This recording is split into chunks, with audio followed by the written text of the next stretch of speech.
My name is Diana Lopez, and this is Medusa's Awakening Podcast.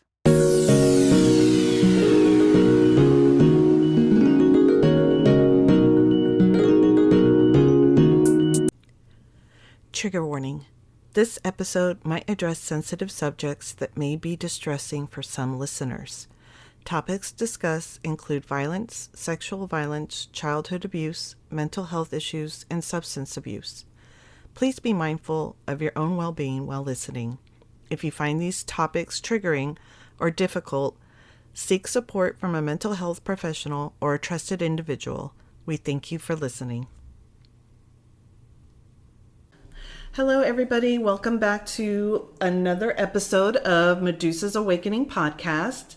Today I have with me Dr. Nora Garcia, a recently retired doctor after 30 years in medicine from the Permanente Medical Group. Congratulations on your recent retirement. Thank you so much. Today we are going to talk about resilience and kind of what that means, also what that might look like when we look at our youth and our communities today. So, why don't you start off by introducing yourself and telling people how you came to be Miss Dr. Nora Garcia in front of me? So happy to be here. Thank you for giving me this opportunity. I immigrated to this country with my mother. My mother was a single mother from Lima, Peru. We immigrated to the Mission District in San Francisco. And my mother didn't know anybody. Wow. She didn't know anybody. She didn't know English. She didn't have a job. It was me and her. Wow. That's just crazy to think about. It really is, especially because back then, there weren't a lot of Spanish-speaking people. Right. There weren't a lot of Spanish-speaking resources. And when I think back as to how resilient she was, how many obstacles were put in her path, and how she was able to knock them all down and keep getting up. Right. With me by her side. So and how old were you? I was 4. Wow. I was 4 when I came to this country. Yeah. And I had quite an example of strength. Quite an example of someone who never gave up. That's so crazy to me. Yeah. And, you know, the way you and I know each other is because our mothers became best friends. Right. Through their English as a second language class at night that they would both go to. And basically they became their chosen family. They became sisters. They got through everything together. You know, and that's another thing that I think is so important with resilience is having the support, the right support, the support that helps you, that you can lean on. And they had each other. And that, you know, I saw it. I would see it. I would see the two of them. So I had an example of 2 people with resilience because your mother went through a lot too. Yeah. Very strong women is what you grew up watching. Yeah. And so what other model did I have but strength? Right. Right? Even maybe even too much strength. Yeah. I mean, I don't even know if they ever asked for help, which is not something that is a good thing. True. Yeah. That's how, you know? Well, we're learning that now. We're learning that now, right? Yeah. Exactly. And so I was basically told, you know, you have 2 things you can be. You can be a doctor, you can be a lawyer. But I came to this country for you to have a better life. And that means you working, studying, and getting ahead. And when you get ahead, you don't get ahead just for yourself. It's for the family. It's for the community. It's to make everyone better. Yeah. It's to help people. It's to lift up. So I was on a mission, and that's how I became a doctor, right? I chose one of the 2, and fortunately liked it, and fortunately was able to make it, get into medical school and survive, get through residency and thrive. Yeah. With my chosen community, with my chosen people that helped me survive and become what I am. Yeah, your chosen family, because I think because when they came to this country, not having those a family support system here, like you find your family, you find those people who are good for you. Right. And you found a large extended family in your time in college, right? And in undergrad, and then in medical school, and then in your, I mean, the list goes on. And it's just so interesting, because when you grow up seeing women in power do the damn thing every day, right, you turn into that woman of power doing the damn thing every day. Because first of all, I went to your award ceremony and just listening to the praise that you received, and then just hearing people in the video of your retirement party at Kaiser Permanente, just the amount of support, and everybody just had this glow when they saw you. And it just, to me, it just tells a story of what you went through, what you saw growing up, and then how you came out on the other side, because not a whole lot of people have that, Well, fortunately, I had a lot of people to lean on. And that's what I think got me through too. But yeah, it was that example of resilience that I was given, and never, failure just really wasn't an option. Yeah. And knowing that I could, being told that I could, having someone that had so much confidence in me that I could. Yeah. Right? So when someone believes in you to that level, you start believing in yourself. Yeah. When someone tells you that you can, then you know you can. Right. So it was definitely a combination of things that helped me get to where I am. And, we're seeing, so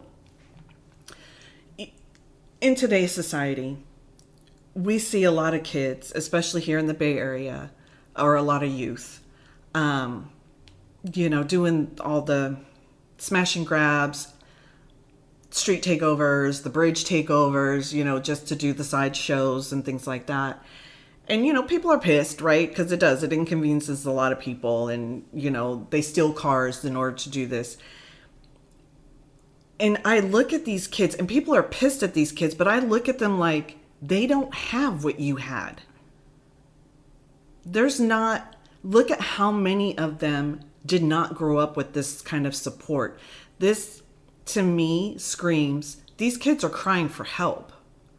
And honestly, if I could just talk to the mob, when the amount it takes to even organize, to get organized, to do these things, to do these smash and grabs at the malls, to do these street takeovers and the bridge takeover. If they could just channel that energy into screaming for themselves that they need help, that they need support, that they need this. If they could actually combine together and do, turn around and do good. But right now, they don't have anybody saying that for them. They're growing up in communities where they're seeing drugs on the streets, violence, probably violence in the home, nobody there to actually support them, even ask if maybe they might be hungry, something like that. And so instead of going, well, what the hell is going on? We're over here yelling, throw them all in jail. They need to be, kids these days, and they have no respect. And it's honestly, if you see kind of that dynamic from that perspective, to me, that screams, we're doing something wrong. Right. Well, I think that kids nowadays are growing up in a very complicated world. Yeah. I think it's much more complicated than when we were growing up. Agreed. I think that there's a lot of isolation. Mm-hmm. I think that social media is definitely a mixed blessing. It does connect people, but it also isolates people. Yeah. I think that there's a lot of comparisons that kids make between themselves and other people that are unnecessary. Mm-hmm. And that we didn't have to deal with. That's true. On that level. I think that they live in a very complicated world, and I think in order for them to build resilience, they need certain things in their life to make it work. One of them is a strong role model. It doesn't have to be a parent, That's right. But it has to be somebody. It could be a teacher, it could be an auntie, it could be a grandparent, it could be an adult who cares, but they need somebody that they can lean on. And I think that without that person, it's really hard to have resilience. Because it's that person that gives you the role modeling, and is that safe space for you. So that's the one thing that I know that I can isolate and that I can identify for kids. They need a strong, or many strong, at least one, if not many, people that can role model resilience for them, and that, secondly, can believe in them. Yeah, I agree. If someone's telling you that you're no good, right, and if someone doesn't believe in you, if you're just hearing negative feedback, how can you believe in yourself? Yeah. So you need someone that can tell you and believes that you can do it. Right. And has confidence in you. And when they have that confidence in you, you have confidence in yourself. Yeah. Or at least you gain it slowly but surely. And then another thing, and there's the flip side too, is that there's kids who have a lot. Mm-hmm. Kids who are given a lot. Right. Kids who maybe have too much. Yep. Maybe too much parenting. Helicopter parents, right? There's that other side, and they also don't get resilience. Why? Maybe because they're not allowed to try things and fail. I think failure... So important. Right. Failure is how you learn. Yeah. Failure is how you build character and can get up, pull yourself up, and know what to do the next time. It's our best lesson. It's the best way to learn. Agreed. Because, I tell my son all the time when he's struggling with things, I say to him, imagine if you were a kid, you were that star football player in high school, or you were, that star athlete in high school, and you always had things easy. Things came easy to you, friends, girlfriends, or boyfriends, whatever, partners, popularity, and then you go off to college, or you go out into the real world, and trauma happens, right? Because odds are everybody experiences some kind of violent or traumatic event in their life. It's meant to help us grow. And kids like that would tend to kind of crumble. Right. Because they've never had that. They've never had to experience it. So certainly I don't believe that children who have setback after setback or challenge after challenge are at an advantage. Agreed. But certainly they have much more opportunity to learn how to endure, how to hang in there, maybe some lessons learned, hopefully lessons learned, right, that they can be stronger people. And as long as they've got somebody that can role model and believe in them, I think that that's how character is built. And that, I think, has a lot to do with resilience. Right? Yeah. And then, but yet, if you have a child and you don't allow them, if you're doing everything for them, you're not allowing them to do it for themselves, because you can't handle them failing. Right. You can't handle them, losing that job or failing in school or something. Right? Not making it through. You're trying to do it all for them. Then they're not going to learn. They're not going to have those opportunities. And in a way, I think that that's also telling them that you don't believe that they can do it. Agreed. If you're running to their rescue at the drop of a dime, it is my belief that, especially with the Gen X group, which is me, a lot of Gen Xers have trauma from the way that they were raised. Neglect in the home, or there's a lot of obviously sexual trauma when it comes to young kids, and that turns that parent into a helicopter parent. So then they start to overdo for the kids, right? Making sure that they're safe at all times, and that nobody's going to harm them, or that they're not feeling like they're being neglected too often, or like I said, picking up at the drop of the dime, like, oh my God, he needs help, let me go rush to his aid right now. And that is because we have trauma, and that is our way of dealing with our childhood trauma, because not a lot of Gen Xers are dealing with their childhood trauma. So then we have the other side of people who are not very woke and not very open to understanding that that is exactly what is happening with helicopter parents. Instead, we're being told like you're raising a bunch of weak kids that can't handle anything and blah blah blah. Well, yes, because nobody has taught us how to, one, deal with our trauma, and then two, how to not impose that onto our kids. Whether we know it or not, it's still imposing that onto our kids. And it is therefore, it's making them less resilient and less able to handle things. But like, we're stumbling out here in the dark, Right. It's not like we can go to our parents and go, can you help us with this? Because I have all this trauma. How do I fix it? They don't know either. No. I hear you talk and it makes me realize, wow, it's just really almost a miracle when people can build resilience. On the one hand, there's these things you have to have, right? A parent who is present, or an adult, somebody who's present, who can show you strength, who can role model resilience, who can believe in you. But they have to do that while they're working, while they're managing their own lives, while they're trying to make ends meet, while they're trying to live their best life and have many other responsibilities. Right. And on the other hand, you have other people who haven't dealt with their own trauma, and because of their own anxiety, respond with anxiety. Yes. And over control or over protect their kids. Yes. And not allow these kids to fail or to build their own character or build their own resilience, because you need opportunities to do that. Right. So it's quite an interesting combination of having the right situation in place. I agree, and I honestly think that our communities really need to start stepping up.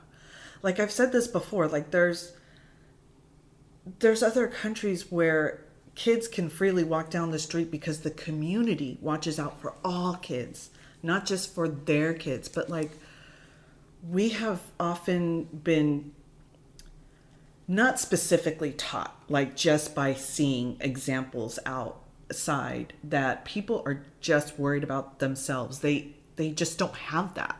They don't have the capability. They have their own struggles that they're going through.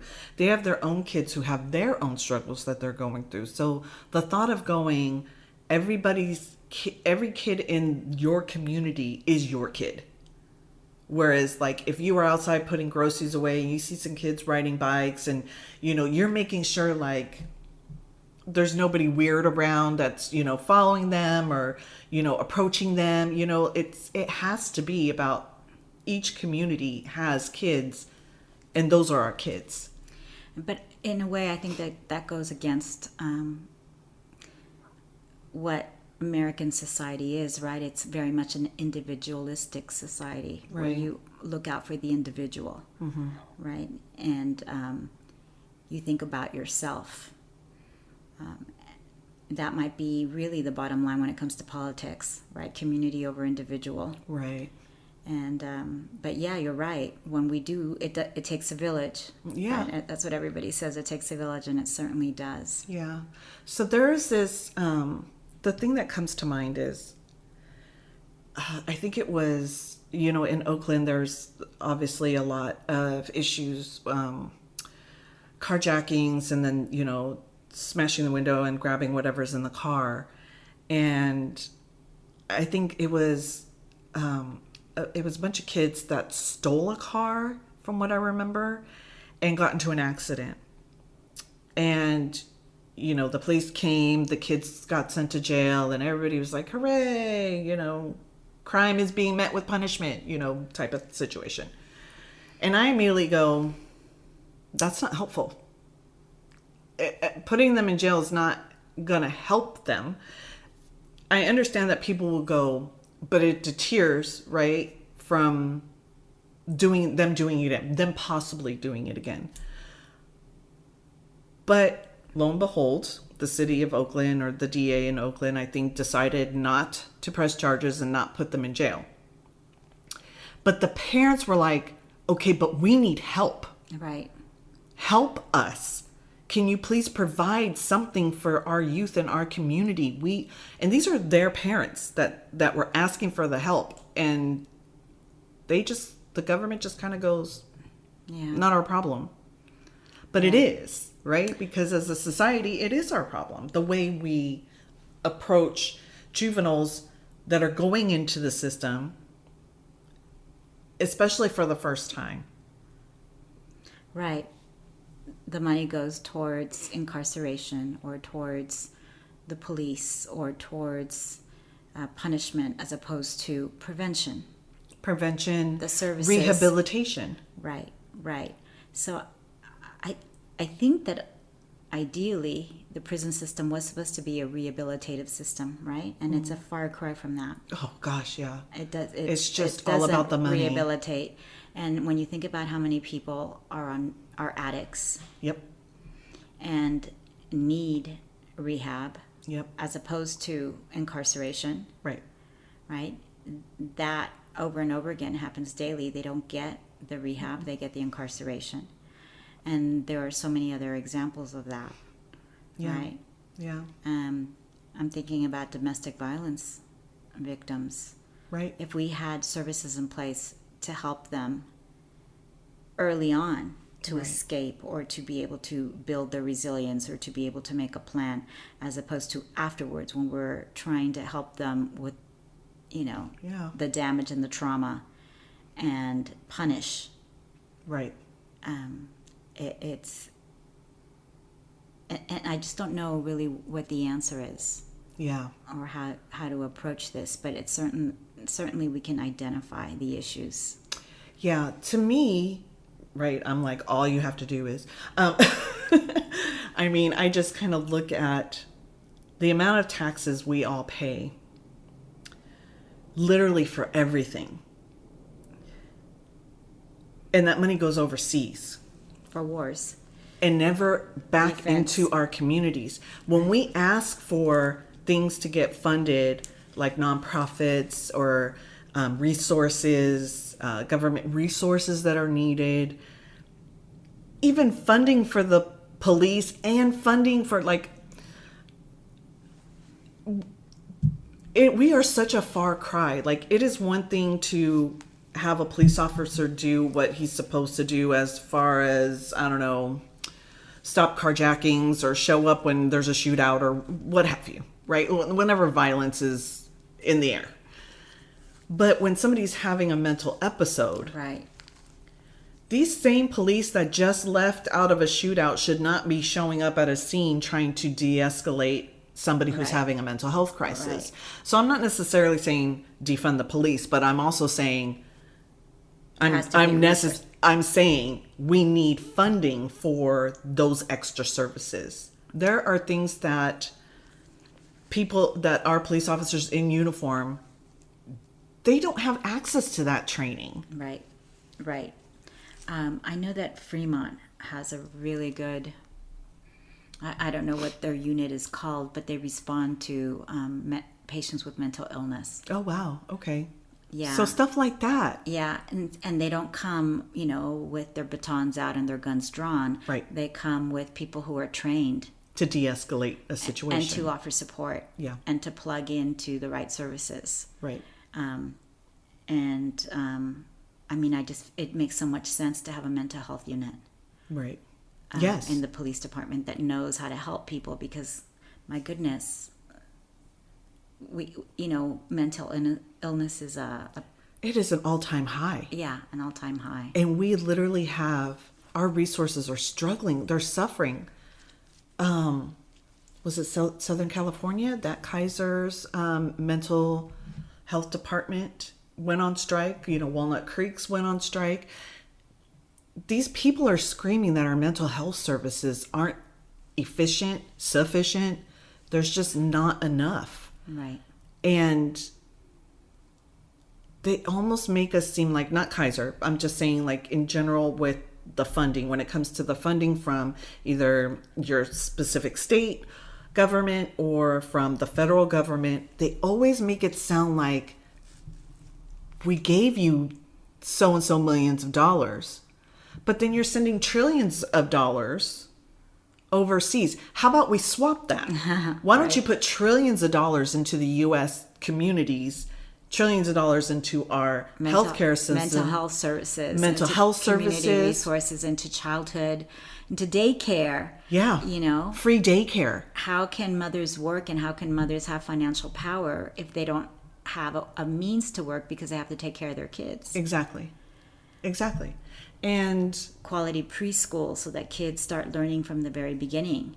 Right. You know, when we talk about resilience, those teachers can be paying the teachers in our community an actual livable wage. Paying them what they deserve to be paid. Yeah. Because then we'll have the best of the best. We already do, and they're struggling. Like, we should not have teachers paying for their paper. Right. At the end of the day, that's just fucking ridiculous. All right. Or doing fundraisers to get the basic school supplies. Exactly. Yeah. It's so mind-blowing to me, because it's year after year that I know there's people standing up and crying about this and screaming about this, but it's almost like the majority of us have decided it's good enough. Yeah, well, I don't know if anybody's really decided that, but certainly there's a scarcity of resources, especially in communities of color who need it the most. Right. Who definitely need it the most. And it's difficult. It's difficult to find those programs that can really implement them and reach the people that really need them. Right. And I mean, even just showing love in the way the community looks. How about fixing the fucking potholes? Right? Making the streets don't look like that. You know, making the streets clean. Right. You know, like, where is that action at? Where is the let's take pride in our community? Because when we take pride in that, the people in the community also take pride in their community and want to see it thrive and want to see it glow up, right? But again, we are just kind of stuck behind this barrier of there's not enough money because nobody wants to spend the money where it needs to be spent. So I think we are seriously showing the youth in our community that it's just not worth it. Yeah, I worry. I know you do. I know many of us worry.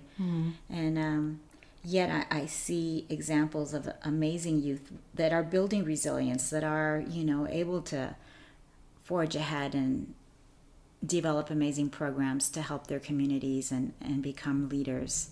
So I do have faith. You have to have faith, right? Yeah. I think that's one of the qualities of someone with resilience, is trying to see the positive, to be optimistic, and to have faith, to recognize when something is done, to be grateful for it, to show appreciation. I think that's one of the things that's important in resilience, is that acknowledgement and positivity. Because certainly if we dwell just on the negative, then it's easy to feel defeated. That's true. So we need to definitely be grateful, appreciate, hold hands, lift each other up, and be positive moving forward.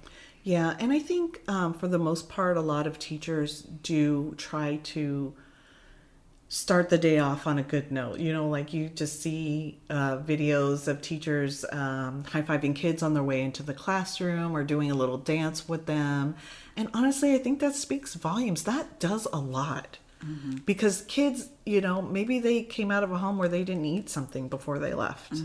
And they're already feeling burnt out and tired, or they didn't sleep well, and, their home life's not great. And then they show up, and if they have that one positive person to greet them in the morning, oftentimes that could turn their day around.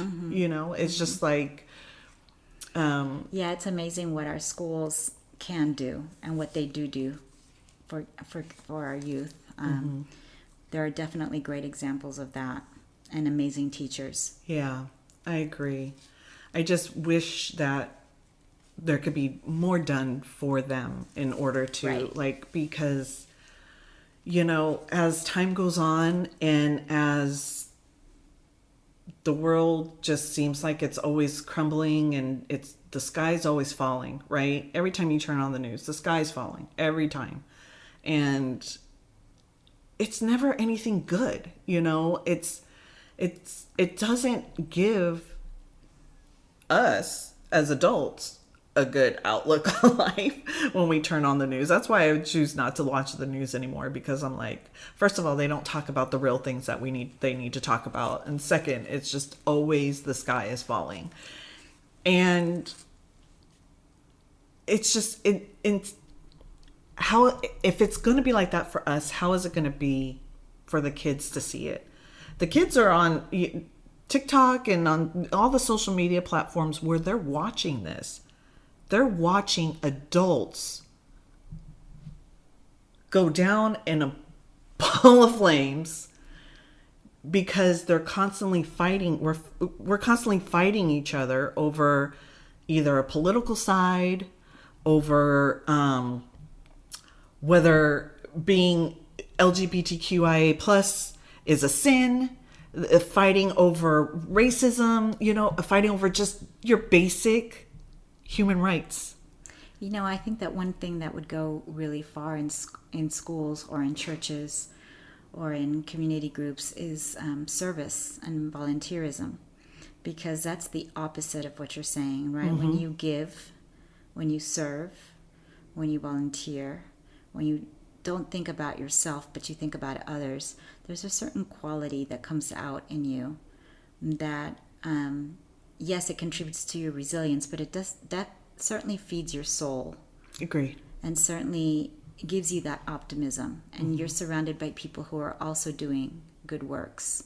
Right. And surrounded by people who have the same outlook on life, which is more positive. Right. I would think, because they're doers, right? And there's action.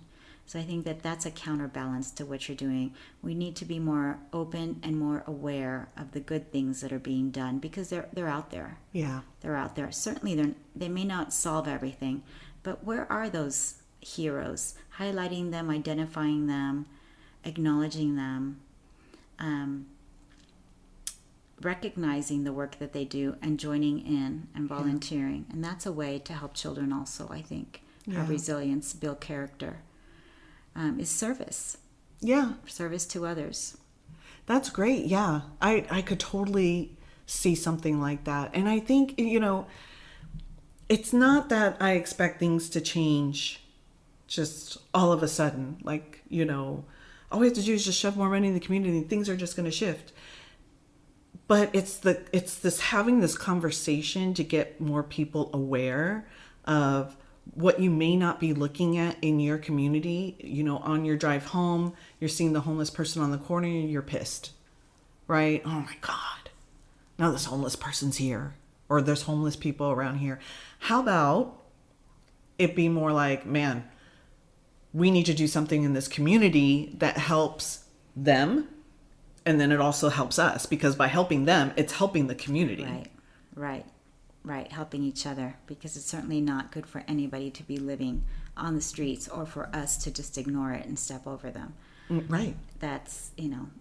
Because that's in time and time again, that's what people are doing. It's horrible. And the way they look at homeless people, that because, you know, a lot of them you see them bent over, high on pills and, you know, carfentanil and fentanyl, and just the amount of synthetic drugs that are out there is alarming. And the fact that people just look at it like you're just a druggie, you're just a drug addict, they're not looking past that into the person that the people who are on drugs and depend on drugs and just cannot get off of them. What do those drugs ultimately do? They lower your pain, right? They shield the pain from your body. Those people are in so much pain on a daily basis, they cannot stand to be sober. That is what we're facing. We're facing people in extreme amount of pain. Why? Because sexual assault is up. sex abuse of minors are up. And these are people not getting help because our healthcare system sucks. So instead of looking down on them like, oh, just freeloaders can't get it together because they rather have the drugs. Yes, they would rather not be in pain. They are literally just waiting to die. They're just riding it out high as they can be until they just one day just pass away. And we don't have an answer. We don't have what could get you off those? Dealing with your shit, I have a colleague who volunteers with a mobile van that provides showers to the homeless. And I believe she goes out once a week and does brief medical exams while the homeless are going and they have an opportunity to bathe and feel human. Yeah. Right? Yeah. And those are things I think that counteract, or that should be highlighted, I think. You're identifying so many of the problems, and I'm trying to, I guess maybe it's the resilience in me. Yeah. Trying to find the positive that exists and acknowledge it and see how we can support these programs, uplift these heroes, and acknowledge their work, right? Because when we can spread the good news, then that's something positive that we can give, right? Yeah, because if we just go one person at a time, right? In each, even just having that, like you said, basic necessity, right? A shower, clean clothes, food to eat, right? Somebody that says, hey, we care enough about you to make sure that you're going to be checked on, right, by a medical person. Those are the real heroes. And that's the thing that could make the difference in people's lives. Time and time again. Yeah, it can definitely have them go, you know what? And maybe even just wake up one day and realize I feel so much better when I'm being taken, I take care of myself. And once again, service, right? Right. Living a life of service. Yeah. And finding a lot out of where those programs are. Yeah. And a lot of times, I think that's what, the youth of today, I have no doubt, if given the opportunity for any kind of service, that they can, see people thriving and turning the corner. I have no doubt that, these kids don't want to be doing this. Right. They don't want to be living like this. They don't feel good about themselves.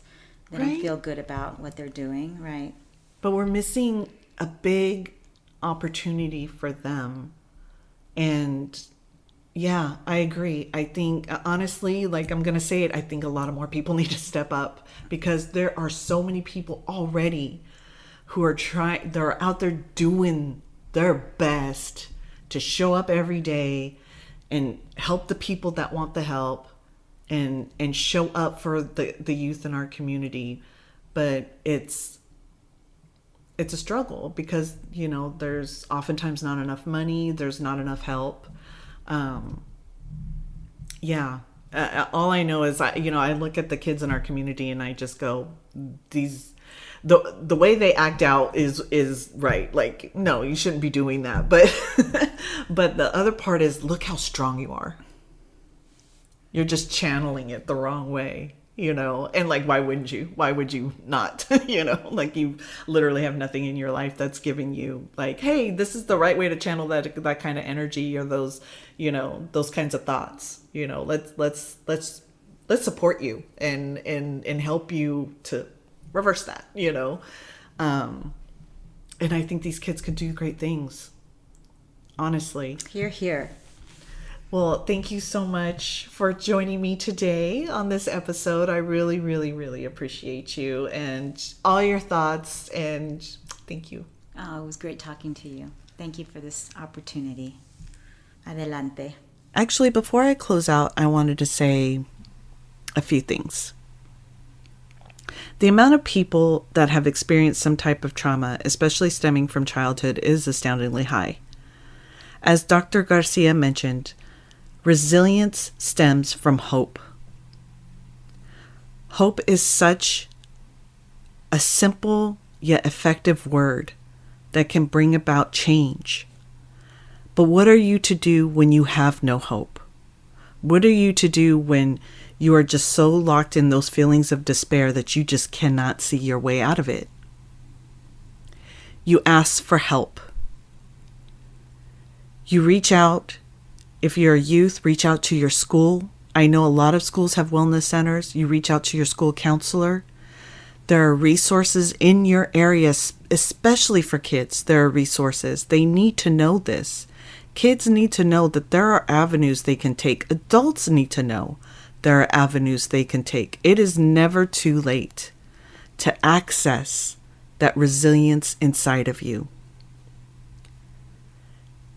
I am going to start leaving some resource information in my descriptions on some of these podcasts. But please leave in the comments if there is a specific area that you're interested in, especially where there might be some youth that need some additional help. For the adults out there who feel like maybe I kind of berated them on this podcast for not helping a lot, and honestly, if you could just be that safe person, just be that safe person in your community. Especially when it comes to kids needing help out there on the streets. It is astonishing the amount of homeless youth that there are out there. And I'm not saying go pick them up and take them on home. I'm not saying that. But what I am saying is, if you could be that safe person in your community, that alone can change lives. Thank you so much for listening. Thank you for listening to Medusa's Awakening podcast. Stay up to date on new episodes by following, liking, and subscribing to our pages. We are on Instagram at Medusas_Awakening, on YouTube at Medusa's Awakening, and on TikTok at Awakening_Medusa_podcast.